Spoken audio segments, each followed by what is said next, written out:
Have you ever seen someone win without even trying? My best friend Sarah had this weird habit throughout my 3-year engagement. She'd disappear whenever my fiancé Mark showed up at parties. I mean, completely vanish. One minute she's laughing with everyone, next minute she's grabbing her coat with some excuse about early morning plans. Every single time. Other friends would chat Mark up, compliment his jokes, ask about our wedding plans. Sarah would just evaporate. I figured maybe she didn't like him, which hurt, but I had bigger things to worry about, like planning the perfect wedding.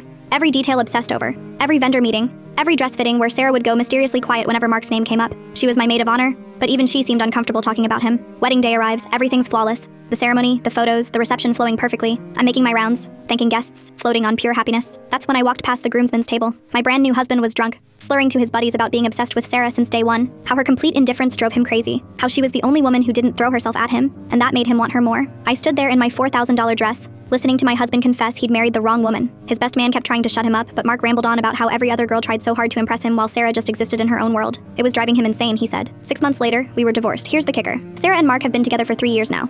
3 years. I watched them at mutual friends events, seeing this natural chemistry that Mark and I never had. She never competed with me, never tried to steal him. Her complete avoidance was apparently the most attractive thing in the world to him. The girl who ran away ended up being exactly what he wanted. Meanwhile, I'd spent 3 years being the perfect girlfriend, planning the perfect wedding, trying to be everything I thought he needed. Sarah won by literally running in the opposite direction. She didn't even know there was a game being played. I saw them last month at a friend's party, napping together on the couch, her head on his shoulder, looking so effortlessly peaceful. Sometimes the person who gets everything is the one who never reached for it at all.